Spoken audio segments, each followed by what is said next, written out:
Ini contoh untuk menghitung itu ya, impulse respon atau respon pulsa atau HN.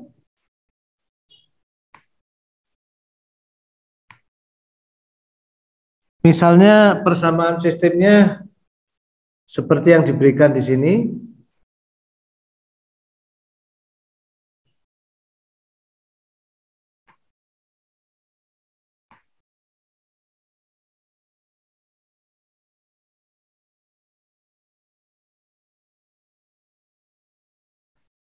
Tiga YN plus 2 YN min 1 tambah YN min 2 sama dengan XN. Untuk menghitung impuls respon, inputnya dimasukin fungsi impuls delta N. Ya. Fungsi eigen dari discrete time sistem ini, linear time invariant discrete time ini tidak lain adalah sebuah eksponensial kompleks, persamaannya alfa pangkat n, di mana n itu adalah waktu diskrit. Alfa itu bisa bilangan kompleks. Mencari alfa ini bagaimana? Ya tinggal masukkan alfa n itu ke yn ya, sebagai solusi ya, sebagai output. Kalau yn-nya alfa n, maka yn min satunya alfa n min 1. Maka yn min 2-nya alfa n min 2. Ya. Ini harus sama dengan 0 untuk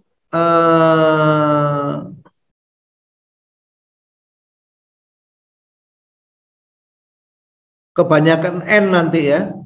Nanti ini kan nilainya x delta n itu kan hanya sama dengan 1 saat n sama dengan 0. Kalau n-nya sudah lebih dari 0 itu nilai xn itu sama dengan 0 terus. Jadi kita akan melihat pada saat nanti nilainya di 0 terus itu ya. Kalau dimisalkan yn-nya itu solusinya alfa pangkat n, ini kompleks eksponensial, itu solusinya alfanya berapa? Nah, ternyata ini kalau kita pecahkan ya, ini kita bagi saja alfa n min 2 supaya berlaku untuk sebarang n ya. Maka kita peroleh 3 alfa kuadrat plus 2 alfa plus 1 ya, sama dengan 0. Ini kalau kita pecahkan pakai rumus ABC, Anda peroleh alfanya ini. Ya. Maka YN sama dengan alfa pangkat n ya. Ini ketemu, ini solusi homogennya seperti ini ya. Ini adalah solusi persamaan homogennya seperti ini. Dan ini akan tetap benar kalau dikalikan dengan konstanta ya. Pak, mau nanya Pak. Ya, boleh. Itu kan diubah. Maaf. Ya. Yang yn-nya jadi alfa pangkat n, yn min 1 jadi alfa pangkat n min 1. Itu xn-nya kenapa jadi 0 ya Pak? Maaf. Kan fungsi impuls itu nilainya 0 kecuali pada saat n-nya sama dengan 0, Dik. Jadi untuk n sama dengan 1, 2, 3 sampai tak terhingga ya, itu 0 dia.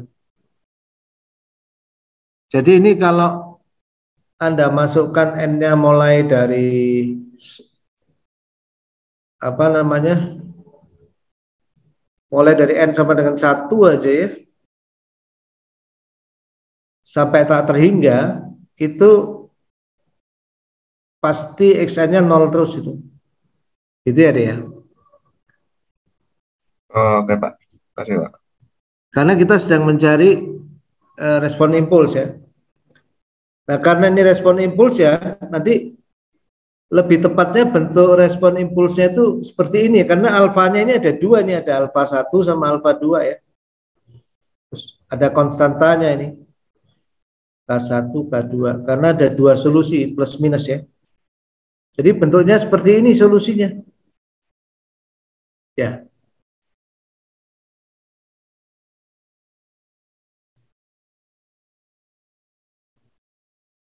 Nah, untuk menghitung K1, K2 ini kita harus masukkan syarat batas ya.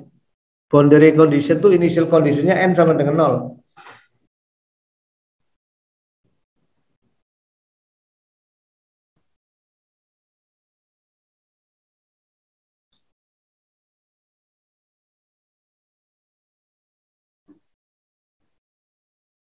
Nah, kalau Anda masukkan, nanti Anda akan dapat persamaan ini.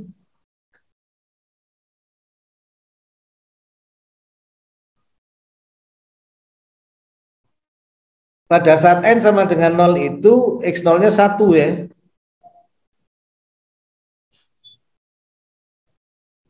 Nah, karena konstantannya ada 2, Anda harus masukkan 1 lagi. Ya. Pada saat N sama dengan 1, itu sudah 0. Nah, ini Anda setelah ini dimasukkan,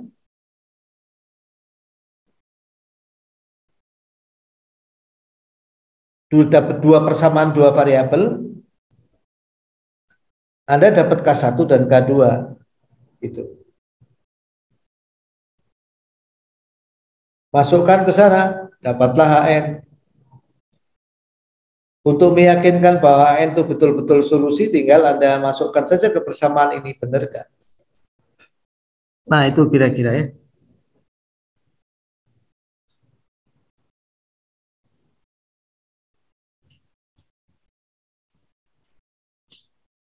Penyelesaian persamaan diferensi ini sebetulnya persis banget dengan persamaan diferensial yang menggunakan solusi persamaan diferensi homogen, begitu ya.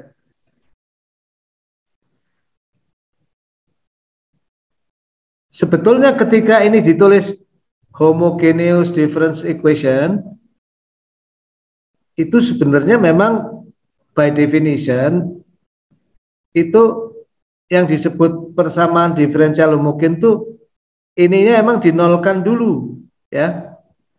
Jadi cara menyelesaikan persamaan ini tuh memisalkan ini dinolkan dulu, Anda mencari alfa, nah maka solusi persamaan homogennya ini ya. Nah, setelah itu supaya betul-betul ini berlaku untuk ketika inputnya itu delta N, masukkanlah syarat batas ini ya. Kalau solusi persamaan homogen ini K1 dan K2-nya diisi sebarang boleh. Pasti benar ya. Solusi persamaan homogen itu tidak membatasi bahwa ini inputnya harus ada delta N. Jadi K1 dan K2-nya sebarang angka ini pasti benar. Bebas ya. Tapi ketika dibatasi bahwa inputnya harus delta N, Anda harus masukkan seperti ini. Siapa tadi yang nanya, Dik?